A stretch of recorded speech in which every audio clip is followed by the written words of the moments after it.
Les députés du tiers en réunion se proclament Assemblée de la Nation. Au serment du jeu de paume, ils ont promis qu'un texte constitutionnel serait écrit. Quand la Constitution sera parue, il n'y aura plus de monarchie absolue. En attendant, le peuple a très peur. Prend la Bastille, brûle les biens des seigneurs. Et pour arrêter tous ces désordres, on supprime la société d'ordre. En une nuit, les privilèges disparaissent. En quelques semaines, les droits de l'homme apparaissent. Le roi de la fuite dans les idées. Pas de bol à Varennes, il est arrêté. Bon prince à l'Autriche, il déclare la guerre. Tout cela met le peuple très en colère. Les sans-culottes s'emparent des Tuileries. Proclame la République, chasse la monarchie. Louis XVI perd la tête, il n'a pas chance. Du coup, les rois d'Europe attaquent la France.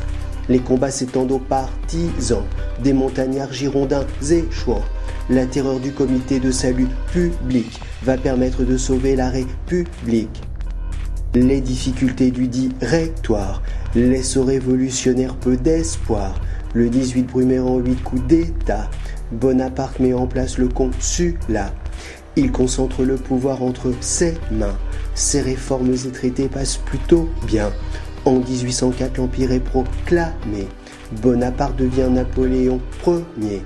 Il gouverne seul, supprime les libertés, fait des conquêtes avec sa grande armée. Après tant d'agitation qui l'eût cru, la France retrouve un monarque absolu. Pendant la Révolution et l'Empire, croyez-moi, il y aurait beaucoup à dire. Concernant les changements apportés, voici quelques exemples à réciter. Département, vote, libre concurrence, poids et mesures unifiées, Banque de France, état civil aux municipalités, citoyens ayant droits et libertés, Marseillaise, lycée, baccalauréat, divorce, devise, code civil, concordat, constitution, préfet, musée public, légion d'honneur, drapeau, parti politique. Les guerres menées sous la Révolution, puis celles dirigées par Napoléon, diffusent en Europe de nouvelles idées, teintées de liberté et d'égalité. Mais les Français se comportent en conquérants, suscitent nationalismes et soulèvements. La défaite de Napoléon amène le retour des rois au congrès de Vienne. Prusse, Russie, Autriche et Royaume-Uni réorganisent l'Europe à leur profit. Une sainte alliance naît pour surveiller les nations intégrées ou divisées.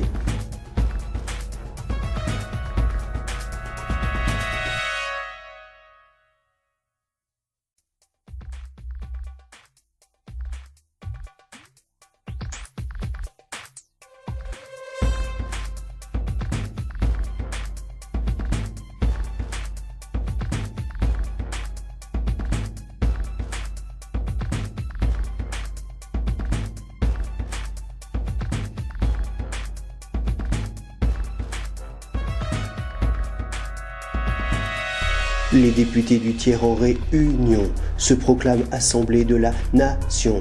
Au serment du jeu de paume, ils ont promis qu'un texte constitutionnel serait écrit. Quand la Constitution sera parue, il n'y aura plus de monarchie absolue. En attendant, le peuple a très peur. Prend la Bastille, brûle les biens des seigneurs. Et pour arrêter tous ces désordres, on supprime la société d'ordre. En une nuit, les privilèges disparaissent. En quelques semaines, les droits de l'homme apparaissent. Le roi de la fuite dans les idées. Pas de bol à Varennes, il est arrêté. Bon prince à l'Autriche, il déclare la guerre. Tout cela met le peuple très en colère. Les sans-culottes s'emparent des Tuileries. Proclame la République, chasse la monarchie. Louis XVI perd la tête, il n'a pas chance. Du coup, les rois d'Europe attaquent la France. Les combats s'étendent aux partisans, des montagnards girondins échouant. La terreur du comité de salut public va permettre de sauver la République. Les difficultés du directoire laissent aux révolutionnaires peu d'espoir. Le 18 Brumaire en 8 coups d'État, Bonaparte met en place le consulat. Il concentre le pouvoir entre ses mains. Ses réformes et traités passent plutôt bien. En 1804, l'Empire est proclamé. Bonaparte devient Napoléon Ier. Il gouverne seul, supprime les libertés, fait des conquêtes avec sa grande armée. Après tant d'agitation qui l'eût cru, la France retrouve un monarque absolu. Pendant la Révolution et l'Empire, croyez-moi, il y aurait beaucoup à dire. Concernant les changements apportés, voici quelques exemples à réciter. Département vote libre concurrence, poids et mesures unifiées Banque de France, état civil aux municipalités, citoyens ayant droits et libertés, Marseillaise lycée baccalauréat, divorce devise code civil concordat, constitution préfet musée public, légion d'honneur drapeau parti politique.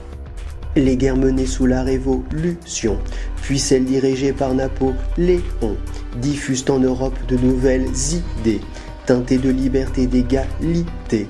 Mais les Français se comportent en conquérants, suscitent nationalismes et soulèvements. La défaite de Napoléon amène le retour des rois au congrès de Vienne. Prusse, Russie, Autriche et Royaume-Uni réorganisent l'Europe à leur profit. Une sainte alliance naît pour surveiller les nations intégrées ou divisées.